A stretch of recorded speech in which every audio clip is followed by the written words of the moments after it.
के बाद आता है उसका बेटा, यानी बेटा का बेटा, यानी इसका क्या हुआ, पोता। ये पोता क्या करता है कि घर को सजा उजा। इन्होंने क्या कहा कि पहलका वाला कक्षा में 2 इलेक्ट्रॉन, दूसरा वाला में 8, तीसरा में 18, चौथा में 32। अब देखिए क्या करेंगे कि हाइड्रोजन को जैसे ले लेते हैं। हाइड्रोजन क्या होता है दोस्तों, आज हम लोग बात करेंगे इलेक्ट्रॉनिक विन्यास के बारे में कि क्या होता है कक्षा के क्रम में इलेक्ट्रॉनिक विन्यास, क्या होता है कक्षा के क्रम में क्या होता है, ऑर्बिटल के क्रम में इलेक्ट्रॉनिक विन्यास, और क्या होता है अक्रिय गैस के क्रम में इलेक्ट्रॉनिक विन्यास।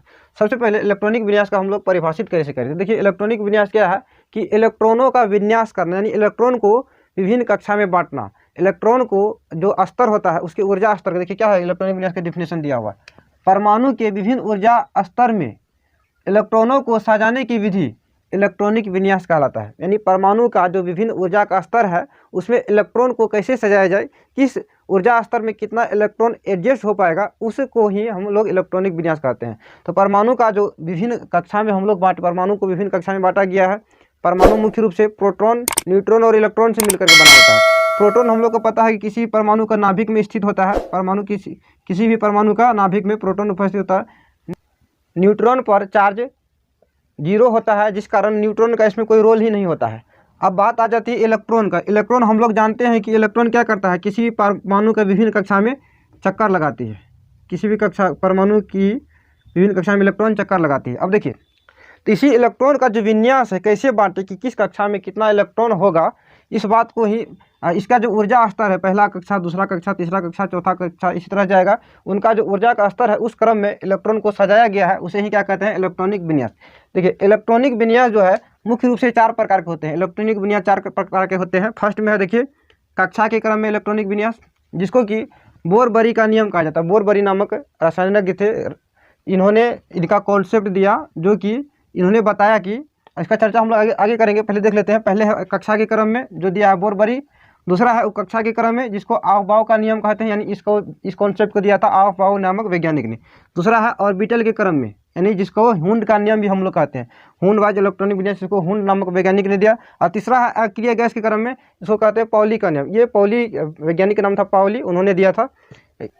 सबसे पहले हम लोग देखेंगे कि कक्षा के क्रम में इलेक्ट्रॉनिक विन्यास कैसे ज्ञात किया जाता है। उससे पहले हम लोग ये कॉन्सेप्ट को समझ लेते हैं कि देखिए एक कॉन्सेप्ट दिमाग में, एक एग्जांपल लेते हैं ताकि इसको समझने में आसानी हो। जिस प्रकार देखिए बोर-बरी का नियम है, एक एग्जांपल लेते हैं, मान लेते हैं इसको बाप, बेटा और पोता वाला एग्जांपल लेते हैं। जिस प्रकार देखिए ये कक्षा के क्रम में इसको दिया बाप ने, बाप यानी पिताजी, बाप सुनने में अच्छा नहीं लगता है, पिताजी, उसका बेटा आया, उसके बाद आया उसका बेटा, और बेटा के बाद आया पोता।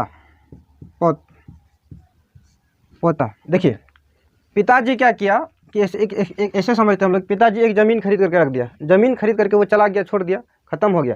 उसके बाद जो उसका बेटा आया, उसी ज़मीन पर घर को बनाया, उस ज़मीन पर घर बनाया। अब घर बना करके, घर बनाते बनाते इसका भी काम ख़त्म हो गया, ये भी दुनिया से चल दिया।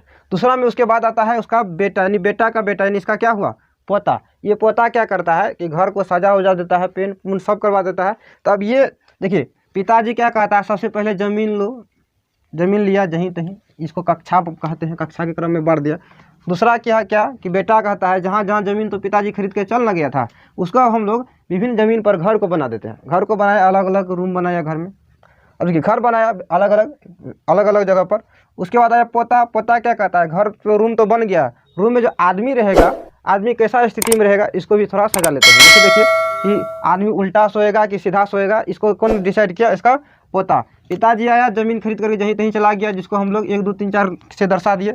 उसके बाद बेटा आया, उसका पिताजी का बेटा, तो बेटा क्या किया, घर को बनाया, जिसमें कि रूम का नाम दिया SPDF, ऐसे कुछ दिया। उसके बाद आया उसका भी बेटा, यानी पिताजी का पोता हो गया, पिताजी का बेटा, बेटा का बेटा क्या हो गया पोता। अब इन्होंने क्या किया, एक ऐसा नियम बनाया कि किस घर में कितना व्यक्ति रह सकता है, कौन उल्टा होकर सोएगा, कौन सीधा होकर सोएगा, कोई इधर होकर सोएगा तो कोई उधर होकर सोएगा। इस बात को दर्शाया किसने, तो इसका पोता यानी हुंड ने दर्शाया। बाप किसको मानेंगे यहाँ, बोर-बरी को। उसके बाद आया ऑफ-बाउ, उसके बाद मानेंगे हुंड का नियम। देखिए ये याद करने के लिए दिमाग आप कॉन्सेप्ट ऐसे बैठा सकते हैं, क्योंकि एग्जाम्पल कोई इससे एग्जाम्पल का इससे कोई मतलब नहीं है, कोई लेना नहीं है, फिर आप दिमाग बैठाने के लिए कह सकते हैं कि पिताजी मान लेते हैं बोर-बरी, इन्होंने क्या किया, कक्षा को बता दिया, कक्षा के क्रम में बताया। कक्षा के क्रम में इलेक्ट्रॉनिक विन्यास को किसने बताया, तो बोर-बरी ने। ऑफ-बाउ ने कक्षा के क्रम में बताया, वहीं हुंड ने क्या किया, ऑर्बिटल के क्रम में बताया। उसके बाद आया पाउली।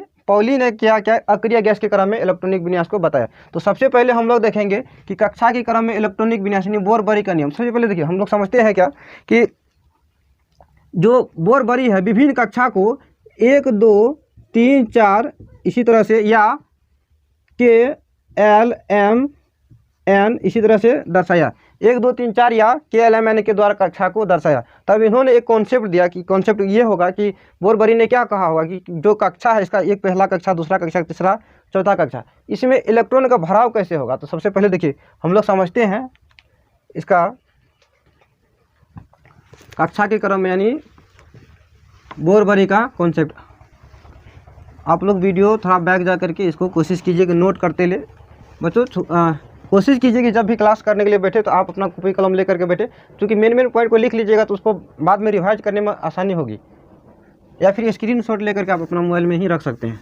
तो कक्षा के क्रम में बोर-बरी ने क्या कहा कि बोर-बरी ने कहा कि एक कॉन्सेप्ट दिया कि कोई भी परमाणु का जब हम इलेक्ट्रॉनिक विन्यास कक्षा के आधार पर करना हो तो क्या कीजिए, एक तरफ कक्षा को लिखिए, कक्षा को लिखिए, और दूसरा तरफ कक्षा को n से सूचित किया जाता है, दूसरा तरफ एक फार्मूला लिख दीजिए 2n²। देखिए ये हो गया कक्षा, इधर हो गया 2n²। फार्मूला ये दिया, कॉन्सेप्ट दिया कौन, किसने, तो बोर-बरी ने। क्या कहा था, यदि आप पहला कक्षा का इलेक्ट्रॉनिक विन्यास करते हैं, पहला कक्षा देखिए ये पहला वाला कक्षा का, तो ये फार्मूला पर बैठा दीजिए, यानी 2 × 1 का स्क्वायर कितना हो गया, देख लीजिए 2 × 1 = 2, यानी पहला कक्षा में कितना इलेक्ट्रॉन रह सकता है, 2।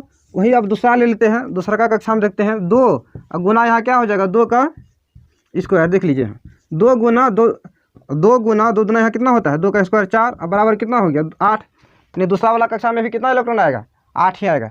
अब देखिए तीसरा को ले लेते हैं, तीसरा में लेते हैं, यहाँ क्या हो जाएगा इस फार्मूला के अनुसार से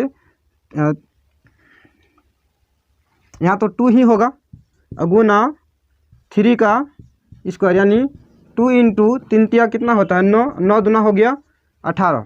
अब लेते हैं अगला, देख लीजिए यहाँ चौथा कक्षा के लिए, यहाँ क्या हो जाएगा 2 × 4 का स्क्वायर, यानी 2 गुना 4 चौके 16 बराबर कितना हो गया 32।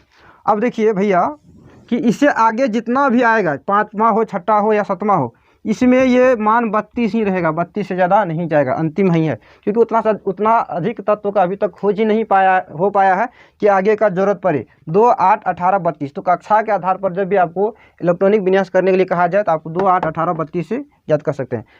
इलेक्ट्रॉनिक विन्यास करने के लिए सबसे पहला जो कॉन्सेप्ट है, आपको परमाणु संख्या, तत्व संकेत और परमाणु संख्या याद रहना चाहिए। यदि आपको तत्व संकेत और परमाणु संख्या याद नहीं है तो आप इलेक्ट्रॉनिक विन्यास की कल्पना भी नहीं कर सकते हैं। तो सबसे पहले आप क्या कीजिए कि इलेक्ट्रॉनिक विन्यास का जो तत्व संकेत और उसका परमाणु संख्या है, कहीं से लिख करके या फिर कहीं से पढ़ करके याद कर लीजिए, ताकि आपको इलेक्ट्रॉनिक विन्यास करने में आसानी हो। अब चलिए हम लोग देखते हैं इसका कर करके कि कक्षा के आधार पर इलेक्ट्रॉनिक विन्यास करे तो करे कैसे। बोर-बरी के कॉन्सेप्ट के हिसाब से देखिए इन्होंने क्या कहा कि पहलका वाला कक्षा में 2 इलेक्ट्रॉन, दूसरा वाला में 8, तीसरा में 18, चौथा में 32। अब देखिए क्या करेंगे कि हाइड्रोजन जैसे ले लेते हैं। हाइड्रोजन क्या होता है, H परमाणु संख्या हाइड्रोजन के कितना होता है 1।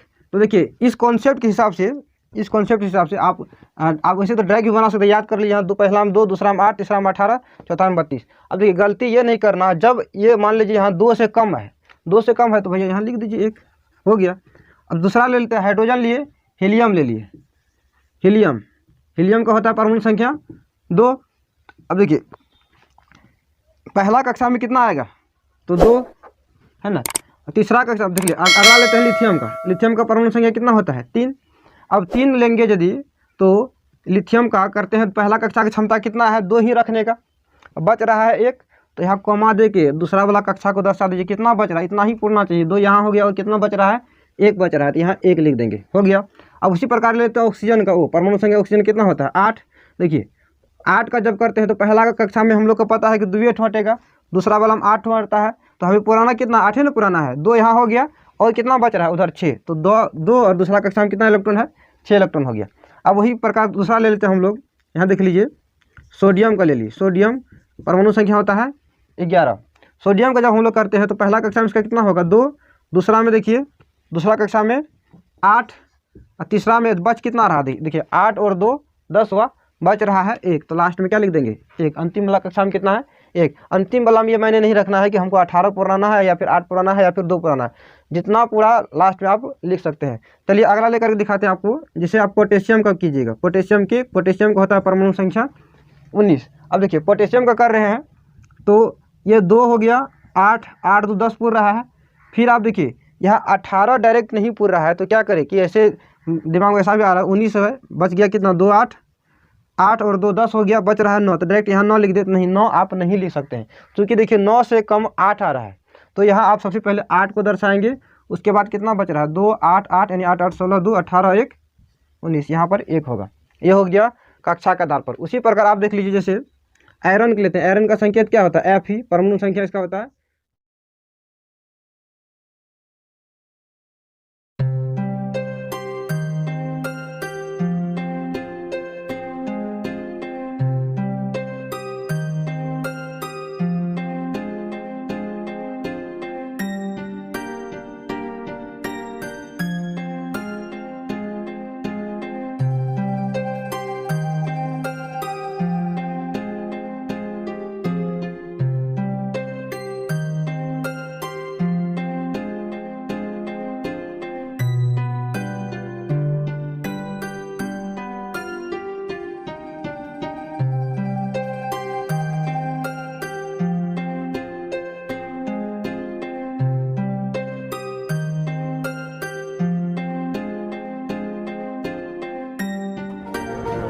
Thank you.